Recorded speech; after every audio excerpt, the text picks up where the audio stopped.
বন্ধুসকল best help in Assamese আন এটা ভিডিঅ'লৈ আপোনালোকক স্বাগতম জনাইছোঁ। আজি আমি দেখাম যে কম্পিউটাৰৰ আৰু মোবাইলৰ কেনেকৈ কেমেৰা মানে আপোনাৰ কম্পিউটাৰ দেখিছে তো কোনো কেমেৰা নাই বা ৱেবকেম নাই বা লেপটপৰো কিছুমান কেমেৰা থাকে বা কম কোৱালিটি কেমেৰা থাকে, তো আমি এই মোবাইলটোৰ কেমেৰাটো আপুনি কম্পিউটাৰৰ কেমেৰা বা লেপটপৰ কেমেৰা কেনেকৈ কৰিব, মানে মোবাইল কেমেৰাটো ৱেবকেম কেনেকৈ বনাব। তো ভিডিঅ'টো লাষ্টলৈ চাই থাকক, কেনেকৈ কি কৰিব লাগে সকলোবোৰ দেখাই দিম। আপুনি ৱাইফাইৰেও কৰিব পাৰে, USB-ৰে কৰিব পাৰে। মই USB-ৰে কৰি দেখুৱাম, মানে ৱাইফাইৰে কৰিলে নেট লাগে, ইণ্টাৰনেট কানেকশ্যন লাগিব, মোবাইলটো লাগিব, কম্পিউটাৰটো লাগিব। তো মই USB-ৰে আপোনালোকক কৰি দেখাম। ভিডিঅ'টো লাষ্টলৈ চাই থাকক, একদম ইণ্টাৰেষ্টিং ভিডিঅ'। এইটো আপুনি যদি কৰি বা আপোনাৰ যদি কম্পিউটাৰত ৱেবকেম নাই তো আপোনাৰ কাৰণে বহুত ভাল হ'ব, মানে এইটো ভাল কৰিব। আৰু ৱেবকেম কিনে একো দৰকাৰ নাথাকিব, বা আপোনাৰ যদি পইচাৰ প্ৰব্লেম হৈ আছে আপুনি নিকিনিলেও হ'ব যদি আপোনাৰ ইমান ইমাৰ্জেঞ্চি নাই। তো ভিডিঅ'টো লাষ্টলৈ চাই থাকক। তাৰ আগতে বন্ধুসকল যদি চেনেলটো ছাবস্ক্ৰাইব কৰে ছাবস্ক্ৰাইব কৰি ল'ব আৰু বেল আইকনটো দবাই ল'ব।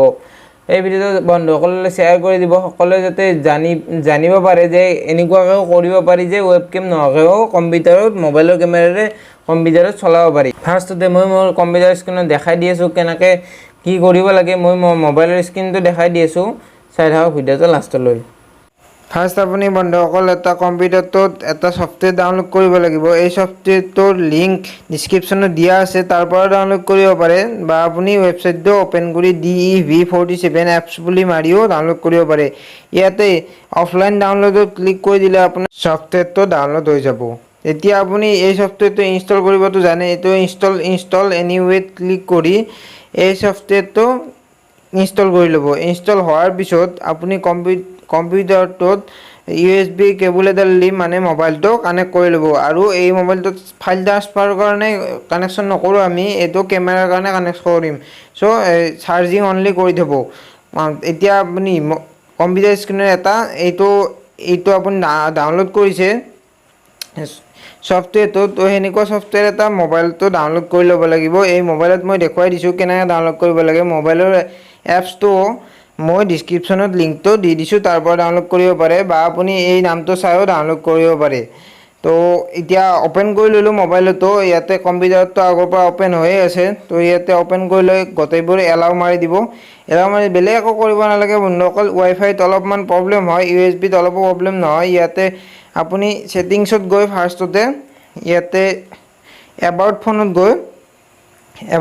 গৈ ইয়াতে আপুনি বিল্ড নাম্বাৰটোত আপডেট কৰি ল'ব, মানে ডেভেলপাৰ অপশ্যনত ডেভেলপ কৰি ল'ব আপোনাৰ ছিষ্টেমটো।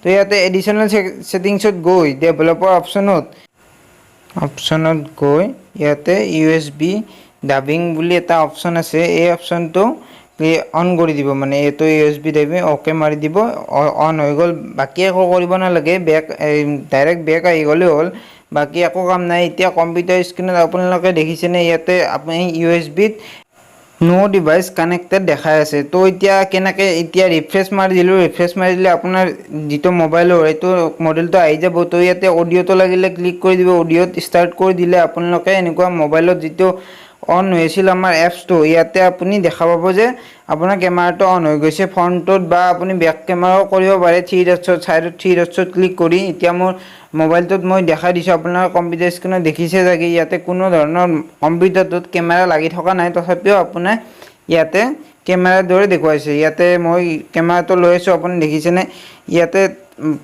ফ্ৰণ্টৰ কেমেৰাটো অন হৈ গৈছে। আপুনি বেক কেমেৰাও কৰি ল'ব পাৰে, আপুনি যদি ফ্ৰণ্টৰ কেমেৰাটো কোৱালিটি অলপমান ভাল নহয় বা বেক কেমেৰাটো কোৱালিটি বেছি ভাল, তো আপুনি বেক কেমেৰাও কৰি ল'ব পাৰে। ইয়াতে মই মোবাইলটো থৈ দিছোঁ, আপোনালোকে দেখিছে কোনো ধৰণৰ কেমেৰা নাই বন্ধুসকল। এইটো আপুনিও কৰিব পাৰে। সকলো বন্ধু বান্ধৱীলৈ শ্বেয়াৰ কৰক যিবিলাকৰ কম্পিউটাৰত কেমেৰা নাই বা ৱেবকেম কিনিম বুলি ভাবি আছে। আৰু এইটো কেমেৰাটো তেতিয়ালৈ অফ নহয় যেতিয়ালৈ মই USB-টো খুলি নিদিওঁ বা ষ্টপ কৰি নিদিওঁ মোৰ কম্পিউটাৰত। এতিয়া মোৰ মোবাইলৰ স্ক্ৰীনখন অফ হৈ আছে, আপোনালোকে দেখিছে, কিন্তু কেমেৰাটো মানে অন হৈ আছে।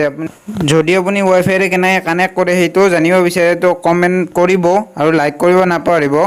ধন্যবাদ বন্ধুসকল ভিডিঅ'টো চোৱাৰ কাৰণে।